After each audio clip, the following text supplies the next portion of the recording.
I was once a camper myself. But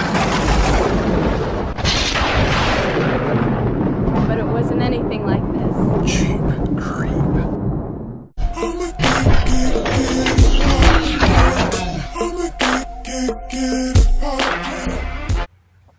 Hey guys, this is a quick how-to. This is going to be a how to install a new, what do they call it? A straight tongue posi lock coupler.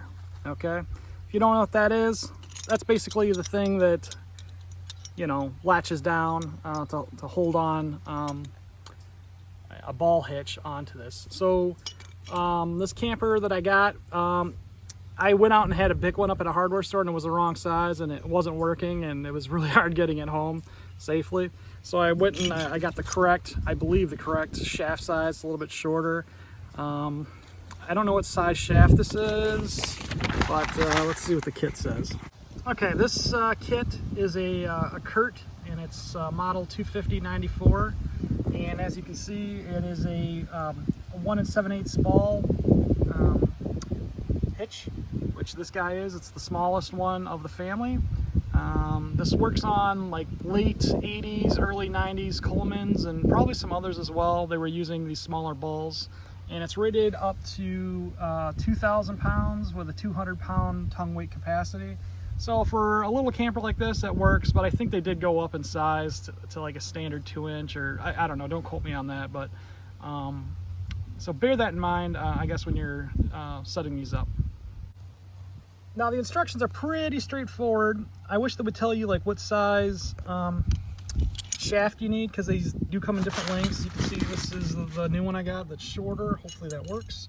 And the original one I put on here is actually longer, as you can see, by about 1 inch or so. So hopefully this one works better, and I'll follow the instructions a little bit better.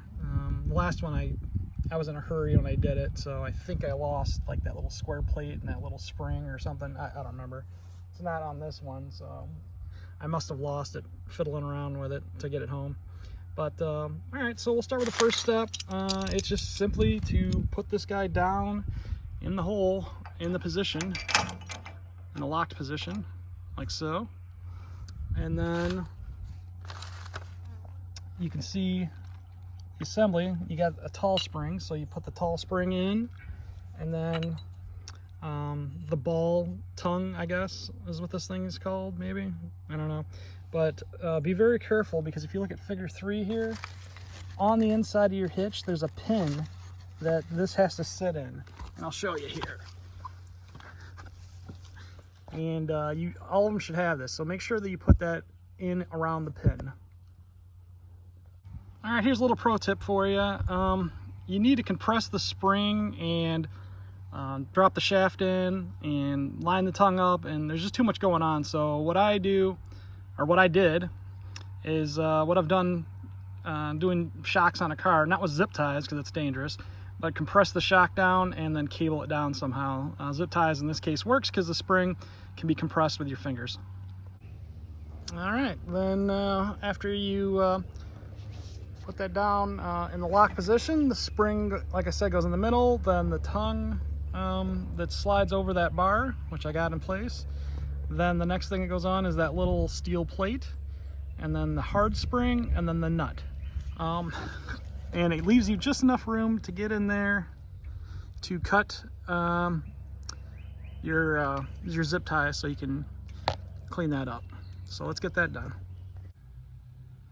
All right, make sure you get all your zip tie out of there. You don't want to leave anything attached, and you can see the spring is working quite well. It's pretty tight. So now we need to lock it down. All right, so with your ball on your trailer, or on your hitch, I should say, your trailer on your hitch, and it is on there. I have my kickstand up and everything. It's sitting on there. You want to tighten this bolt right here until this tongue is nice and tight. See, right now you can see how loose it is. It's not holding anything. So let's go ahead and get that tightened down. Also, it's a good idea to pull your car forward a little bit so the ball is fully snug in there, because now you can see that the tongue is just too far away, and when we tighten it, it'll be nice and snug on there. So let's get that lock nut tightened down. It's a 3/4 inch lock nut too, if you're wondering. So you can see how snug that is. And then if you're wondering how tight to get it, well, just keep tightening it. And then if you can't get it off like this, let me show you here. That's too tight. You can't open it. So back it off until you can lift this up and release it. All right, so I backed mine off about one full 360 rotation on the nut. And now it's tight for sure. Like it's got a little tension, but I can still do it with one hand, just not super easily. And that's just about where you want it. That's a good safe bet. You can see how much room there is, so you don't really have to worry too much about over tightening. Over tightening really just means you won't be able to pull the handle up anymore because you've compressed the spring, that secondary spring, too much. You can see the spring compressed when you put it in. If that's compressed all the way down, there's just no give. Pull the handle up and you can see, there you go. The other spring I think is just more of to bring the tongue back down, whereas this one compresses when you lock it down. So that's how that works. Then we're going to do another thing here as well, which I highly recommend to do. Okay, so the other thing that you're going to want to get for your trailer is a coupler lock. Looks like this right here, and it's got a little key mechanism. And this particular one is just kind of weird. It's just a barrel, and when you turn the key, you can see the whole barrel turn. And what it's doing is it's opening the lock. It's just like a screw, basically. And then this opens up. I only got brass because it was the cheapest. You're going to want to get something that's like galvanized or chrome or something that it can resist rust, because, you know, I don't care where you're at. These things are going to rust. And I would also recommend too, and I've done this with a lot of my outdoor locks, is just shooting a bunch of oil inside this mechanism, and maybe even on the threads right here, just to keep this all nice and, you know, lubricated. Because if this rusts, you're gonna have a pain in the butt trying to get, you know, your trailer off the hitch. And how does this work? Well, let me show you. Now, I've learned my lesson hauling a load when actually I was moving that Grand Wagoneer. It came off a semi and came hard on my car trailer, and believe it or not, even with this locked down, this can pop off, okay?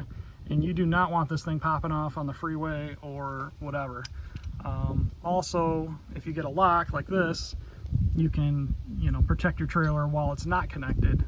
And this pin just basically goes through there, comes the other side, and then you use the key to secure it down nice and tight.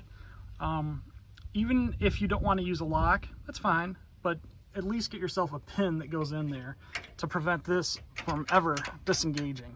Because as long as that's in there, this can never really pop up. This does have a safety latch on this particular one that's supposed to prevent that from happening.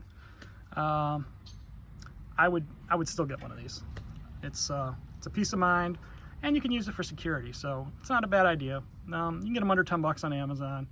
Not a really huge deal, but all right, well, that is it for this episode. So stay tuned, and I'll have some more cool little fixes to the trailer. We're getting pretty close to camping season here.